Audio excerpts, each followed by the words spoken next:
Salut à tous, soyez les bienvenus aux 3 coups. Voici le sommaire de l'émission. Tout d'abord, nous jetterons un petit coup d'œil dans le rétroviseur qui nous amènera en 2011. Ensuite, une rencontre avec Camille Bouvier, scénographe. Et enfin, le groupe Birdie Bones sera en live dans l'émission. Et comme d'habitude, on donnera un coup de projecteur sur le 30e festival de théâtre de la boîte à jouer et sur le terroir et le patrimoine gersois. Les 3 coups, venez, c'est parti, c'est par là.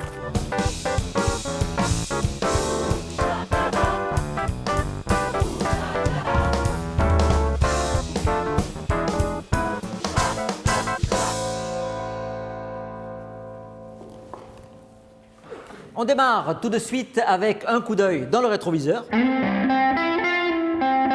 Pito, tu as sorti quel spectacle de ta boîte à archives aujourd'hui? Aujourd'hui, je vais vous parler de Mousquetaires, un pour tous, 3 en 1. Nous sommes en 2011, sous le cloître de Condom pour la première fois. Et depuis 10 ans, nous y sommes, sous ce cloître, avec toujours des spectacles très familiaux aussi. Et pour commencer, la thématique des mousquetaires, c'est une bonne idée. Oui, les 4 mousquetaires venaient d'arriver sur la place Saint-Pierre. Donc le maire de l'époque nous demande de rester dans cette thématique-là. Ravi, on y reste. Donc ça part d'un projet, d'une commande, mais le sujet a déjà été traité Voilà. dans la boîte à jouer. On avait déjà fait un D'Artagnan en dépit d'Alexandre Dumas. On garde D'Artagnan, on garde les 3 mousquetaires, on en fait qu'un. On rajoute Lagardère, puisque Dumas avait écrit aussi un petit peu sur Lagardère. Et donc voilà, c'est cette complicité et ce duel aussi entre Lagardère et Dumas sur le spectacle. Beaucoup KPDP, escrime, échassier, enfin on y met le paquet. Et le public était au rendez-vous? Le public était plus qu'au rendez-vous, puisque pour la première fois, nous avons pu mettre notre affiche complète sur la grille du cloître. Donc ça, c'est vrai que ça a été très agréable. C'est vrai que ce spectacle-là était très facile à puber, puisque le mardi matin, il y avait des animations de rue. Voilà, une quinzaine de mousquetaires qui étaient dans la rue, avec fifre, tambour, un D'Artagnan qui descendait en rappel de la cathédrale, qui se faisait embarquer par des vrais chevaux. Enfin voilà, c'est vrai que cette année-là, on avait mis le paquet pour qu'on avait la possibilité aussi de faire cette animation de rue. Donc c'est vrai que ça a été un grand et beau moment. Merci Pito. Dans quelques instants, ici même sur le plateau, nous allons accueillir Camille Bouvier. En attendant qu'elle arrive, je vous propose une petite promenade au cœur du terroir gersois. Bienvenue au domaine de Millet.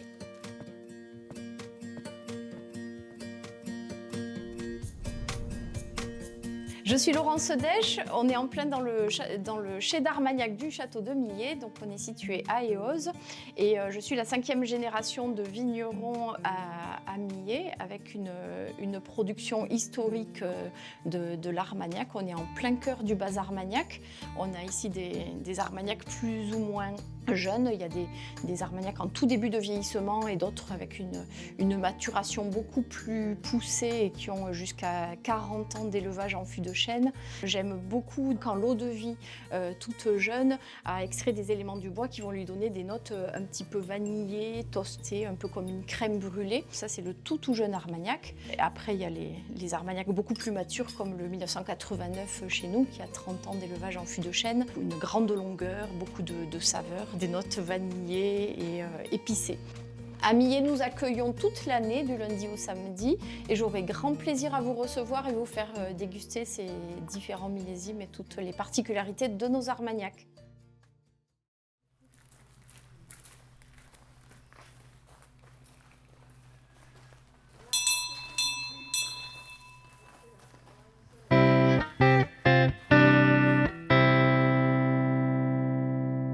Nous recevons maintenant Camille Bouvier.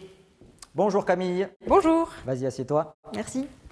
Camille Bouvier, qui es-tu et que fais-tu? Je suis scénographe de théâtre, c'est-à-dire que je crée des décors pour la scène et particulièrement le théâtre. Ça consiste en dessiner, concevoir un environnement à partir d'une envie de metteur en scène par rapport à une pièce. Donc je vais concevoir et imaginer ce décor, le dessiner, en faire la maquette, puis le réaliser, c'est-à-dire le travail de A à Z pour ensuite l'implanter sur une scène de théâtre ou ailleurs, ça dépend. Et comment tu es arrivé à choisir ce métier-là, ou ta formation? Disons que j'ai fait mes premiers pas à la boîte à jouer en tant que jeune comédienne. Et puis j'ai très eu envie, à un moment donné, de passer de l'autre côté, de trafiquer, de bricoler, etc. Donc j'ai fait des études en design, design textile, design d'espace. Je voulais un peu apprendre les outils pour imaginer des espaces. Voilà. Mais ce monde du spectacle m'a toujours stimulée et donc j'ai commencé tout de suite après à pratiquer dans ce milieu et je travaille aujourd'hui pour des compagnies principalement de théâtre. Voilà. Alors tu peux parler un petit peu de tes réalisations, des choses que tu as faites, peut-être après le plus grand projet ou le projet qui t'a le plus plu. Alors si je devais parler d'un projet, ce serait Bérénice, Partition pour un acteur. C'était donc une pièce de Racine qui a été un peu mon premier projet auquel je me suis attaquée de A à Z. C'est-à-dire qu'on est parti juste d'un dessin, d'une maquette, quelque chose qui n'était pas destiné à la scène. Ça a plu au metteur en scène et je me suis retrouvée à réaliser ça et à le faire vivre. Et alors ça, c'était la première fois que ça arrivait vraiment. C'était à Toulouse. C'était à Toulouse, ouais, c'est ça, au Théâtre du Pavé avec Francis Azéma. Voilà. Et il se trouve que ce spectacle, on m'en reparle encore aujourd'hui. Donc ça veut dire que ça a vraiment touché la corde sensible, on va dire, des gens à ce moment-là et que ça a réussi à marquer les esprits. Et je pense que c'est la plus belle chose. Et d'après toi, qu'est-ce qui a fait que le décor ait marqué plus les esprits que les autres? C'était quoi ton idée en 2 mots, hein? Je pense que c'était vraiment hors du commun, en fait. C'était pas un espace très typé, c'est-à-dire c'était ni un salon, ni c'était pas quelque chose qu'on voyait ailleurs. C'était pour dire simplement, c'était censé représenter un palais, mais en fait c'était une forêt de colonnes. Alors bon, bref, c'est difficile à expliquer juste avec des mots, il faudrait des images, mais c'est que ça sortait de l'ordinaire, je pense, et surtout pour une pièce classique telle que Bérénice, je pense que la rencontre des deux a fait son effet, quoi. Par exemple, pour que les gens comprennent, par rapport à ce projet-là, ton travail, en fait, il amène quoi par rapport au spectacle? Il amène une sensation, un environnement. Il n'amène pas forcément du sens, il ne va pas dire aux gens ce qu'ils doivent voir, mais il va les amener dans une ambiance qui va leur faire comprendre le texte d'une certaine façon. C'est-à-dire que c'est un peu ma lecture de la pièce que je vais infuser et faire infuser là-dedans.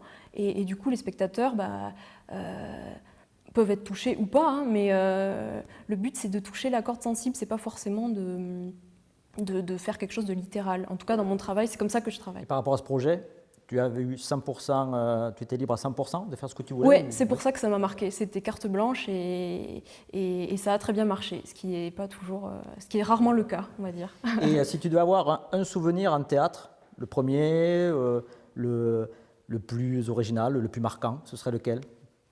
Alors, un souvenir de théâtre, on va dire qui m'a donné envie de faire ce métier, je pense. Il y en a beaucoup, et c'est aussi pour ça que je fais ce métier. Mais je repense souvent aux 5 minutes, juste avant la première de Don Quichotte. Voilà, dont tu avais fait la scénographie également. Sous les cloîtres à Condon, donc voilà, j'avais fait le décor. Et donc Stéphane Dufaux nous a encouragés, on était tous en cercle. Et ça, je me suis dit, ça c'est vraiment un esprit de groupe et ça va marcher. Et on avait tous une énergie débordante. Et là j'ai su que c'est ça que je voulais faire, la troupe, la compagnie. Voilà. Bon, très bien. Merci beaucoup Camille. Bonne route à toi. Merci. Et peut-être à bientôt dans le Gers ou ailleurs, à la Comédie Française oui. ou ailleurs. Quand vous Merci voulez. beaucoup Camille. On retrouve maintenant Clotilde pour le duplex avec le live. Clotilde, est-ce que tu m'entends? Oui, je t'entends Stéphane. Dis-moi, qu'est-ce qu'on écoute aujourd'hui Clotilde? Aujourd'hui, on écoute Birdie Bounce, donc suivez-moi. Le live à tribord, c'est maintenant.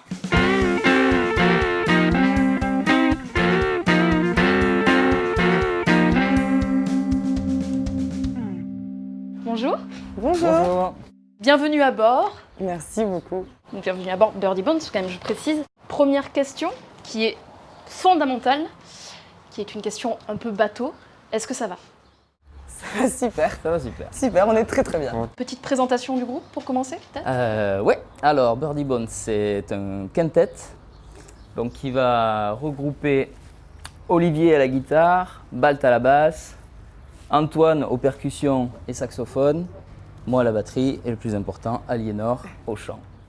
Donc Jérémy. Pas justement. Jérémy, pardon.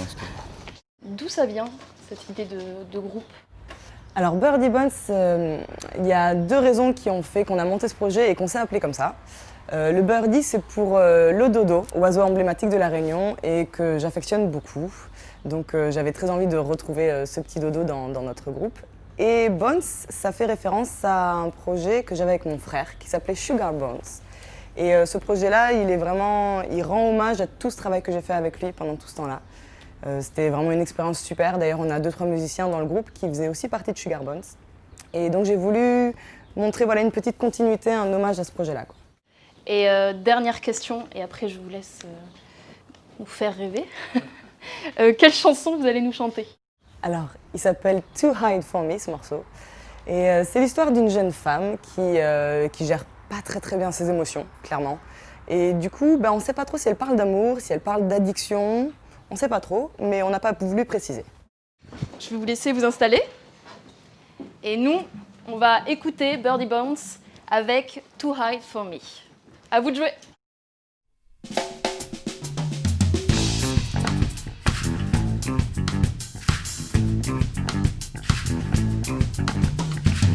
What's the matter? You're already struggling. Baby, I've been thinking about you all day, all day. Maybe I'm weak, so sorry, but I miss you so. I wanted to get by. Yeah, now I got you and I won't let you leave. Oh no. I feel your warm embrace inside of me. Baby, I'm selfish. You know what? Hey, I really don't care. And I say, tell me you're staying here. Tell me you're staying here with me. Oh, please tell me that. Tell me you're staying here with me. Oh, baby, I'm lying on the floor. I still want you even more. Swimming in a colorful sea. I'm feeling empty.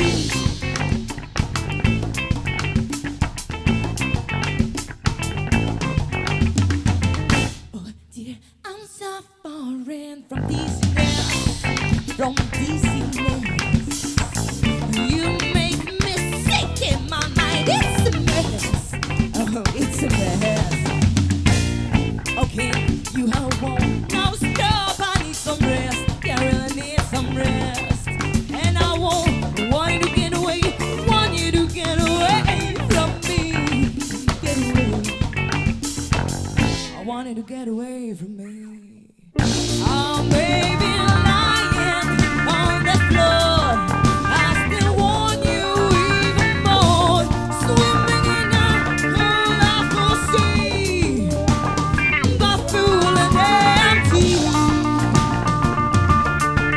Oh, my mind. Yeah, alright. Yeah, oh no. Oh, my mind.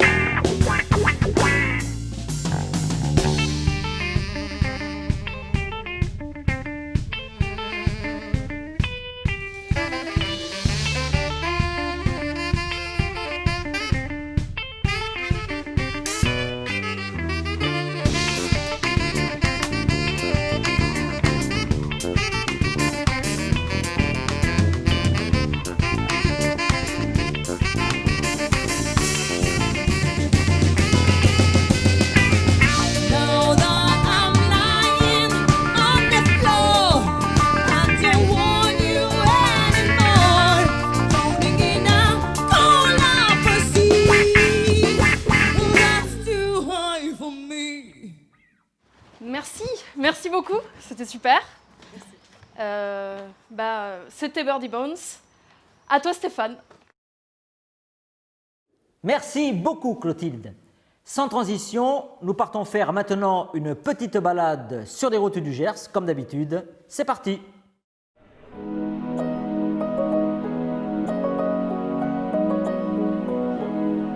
Bonjour, je me présente, Jocelyne Cabot-Castelnau. Je suis propriétaire du magasin Les Tissus Bords de rue Gambetta à Condom. La boutique a été créée en 1977 par les sœurs Carrel et je l'ai achetée en 2008 à Monique. Vous pouvez trouver dans la boutique des tissus d'ameublement, des cotonnades, du linge de cuisine. J'ai également élargi avec une gamme bébé, une gamme laine des Pyrénées et notamment maintenant avec un peu de mercerie. J'essaie de travailler avec des fournisseurs français, notamment pour le tissu patchwork et le linge de maison, linge de lit, notamment avec la gamme Tradilinge de Cambrai.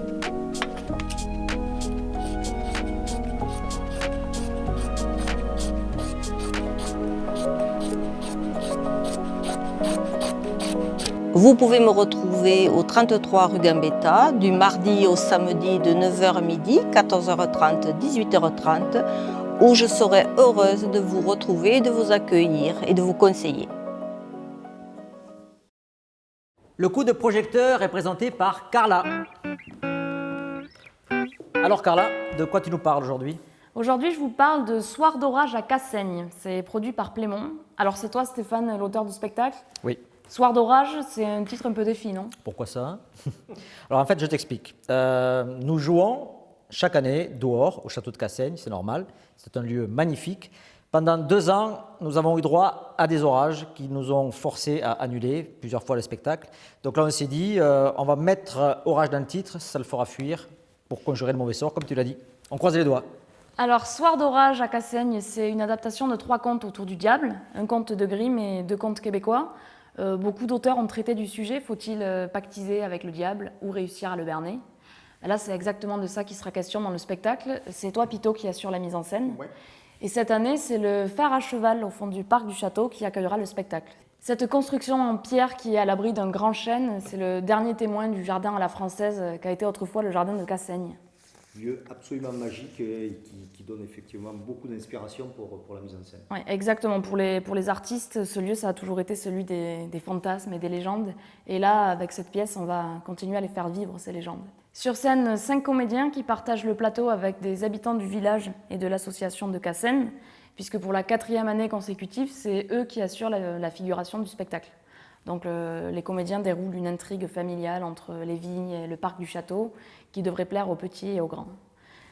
Donc, quand le diable vous propose un marché, mieux vaut réfléchir à 2 fois avant de l'accepter, c'est ça? Il vaut mieux, mais bon, on verra bien. Si vous voulez plus d'informations sur le spectacle ou pour voir les dates, rendez-vous sur le site internet de la compagnie qui s'affiche sur votre écran.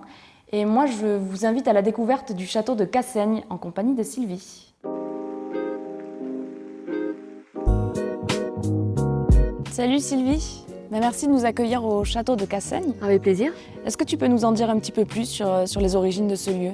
Le château de Cassaigne a été construit en 1247 par Montassin de Goualard et il fut la résidence de campagne des évêques de Condom.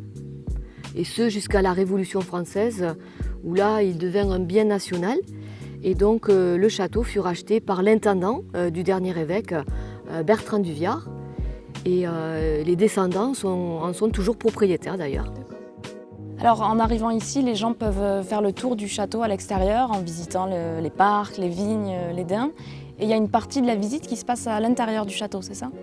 Tout à fait. Les visiteurs peuvent visiter en premier temps l'ancienne cuisine meublée du XVIe siècle. Et ensuite, ils se dirigent vers l'un des 4 chais de vieillissement de l'Armagnac. Et ensuite, nous terminons toujours notre visite en proposant les grands vins du château et nos armagnacs. Oh, super. Merci beaucoup pour cette présentation du lieu. Merci beaucoup, Carla. On accueille maintenant Victor, qui est parti sur les routes à la rencontre d'un invité mystère. On a hâte de savoir où est-ce que tu as posé tes caméras aujourd'hui. Vous allez le découvrir dans la vidéo qui suit. En tout cas, je peux vous dire que c'était une belle rencontre.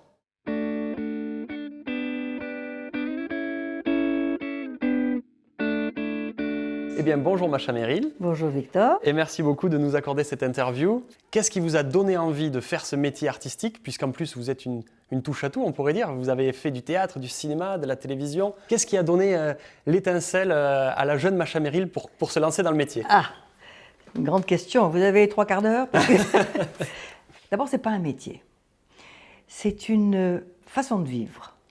Et moi, j'ai eu la chance, puisque j'ai eu 20 ans à Saint-Germain-des-Prés, tout de suite après les années 50, où tout se passait entre 3 rues. On rencontrait les écrivains, on rencontrait les cinéastes, les gens de théâtre. Et au fond, j'étais pas très décidée. Je suivais un cours d'art dramatique, qui est le cours du Lin, le cours du TNP, parce que j'étais amoureuse de Gérard Philippe et parce que je voulais l'avoir comme professeur. Je l'ai vu une fois, c'est pas beaucoup, mais enfin, il venait de temps en temps. Mais c'était surtout une façon de me découvrir moi-même, de savoir qu'est-ce que je pouvais faire avec cette personne que j'étais et comment j'allais m'en servir.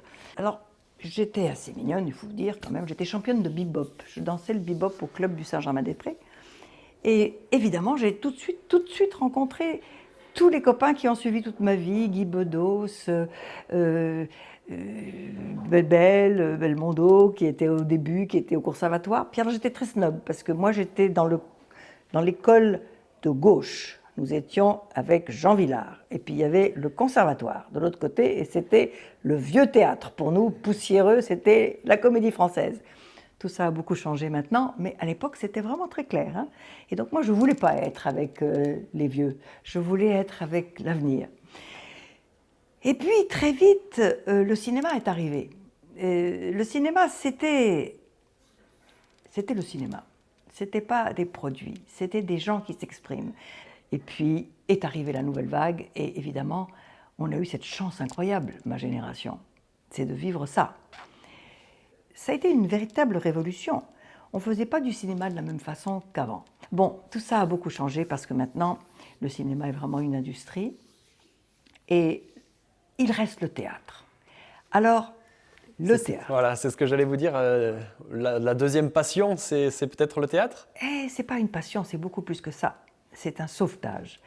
Le théâtre est encore un endroit où on peut entreprendre des choses ambitieuses, où on peut avoir un public de gens qui sont à la recherche justement de quelque chose de plus nuancé, plus fort, plus personnel. Donc vive le théâtre, et le théâtre est en très piètre position. Je pense que vous le savez, hein, parce que même à votre petite échelle, ça doit être pareil. Donc il faut vraiment se battre pour que le théâtre continue à exister. Ah, vous prêchez un convaincu. Vous avez un souvenir de théâtre, quelque chose, si vous deviez en retenir qu'un par exemple, en tant que comédienne? Comment vous pouvez... C'est comme les gens qui me disent quel est le livre que je préfère et quel est le film que je préfère. On ne peut pas répondre à ça. Parce que c'est le spectacle que je vais faire demain. Voilà, ça vous va ça? Ça me va parfaitement. Bon. Parce qu'apparemment, vous avez, donc, j'ai ouï dire que vous aviez une actualité notamment théâtrale autour de Marguerite Duras, c'est ça? Absolument. À la rentrée, je vais faire un spectacle très particulier, qui est un monologue, c'est donc un seul en scène. C'est la première fois que je fais ça. Ça s'appelle Sorcière. Et c'est des textes de Marguerite Duras qui touchent à toute sa perception de l'invisible, de l'au-delà et de toutes ces choses qui, je crois, tapissent l'œuvre de tous les poètes. Alors, avant de vous retrouver donc, sur scène, on peut passer l'été avec Macha Merrill avec le nouveau livre. Absolument. Et puis donc, c'est édité pas... chez Liana Lévy. Oui. Vous pouvez nous en dire 2 petits mots, parce que c'est un livre qui vous tient à cœur? Écoutez, c'est un peu le livre de ma vie, parce que c'est un livre que, au fond, on me demande depuis assez longtemps, c'est-à-dire j'ai réuni dans le destin d'une seule femme, d'une seule héroïne, mes souvenirs de jeune fille immigrée russe, mes souvenirs de jeune femme en France qui a fait une carrière un peu hors du commun, et surtout l'événement du siècle qui est l'émancipation des femmes. Et je pense que tout a changé après 68, et tout a changé surtout après 66, c'est-à-dire la pilule. Et je crois que je suis de cette génération qui a vécu avant et après, et donc je suis vraiment en mesure de juger de l'importance de cet événement. Eh bien, merci beaucoup de Merci nous avoir Victor. accordé cette interview. Et à bientôt. puis, Alors bon à bientôt. anniversaire. Hein. Bon anniversaire. Merci beaucoup. Au revoir. Au revoir. Merci beaucoup Victor. Puis merci Pito, merci Carla, merci Clotilde. Les 3 coups, c'est fini pour aujourd'hui. Merci à tous, merci aux partenaires qui croient en cette émission, qui ont permis de la réaliser. Maintenant, coupez vos écrans, tout, vous allez au spectacle. Allez, à bientôt, ciao ciao. Ciao. Ciao.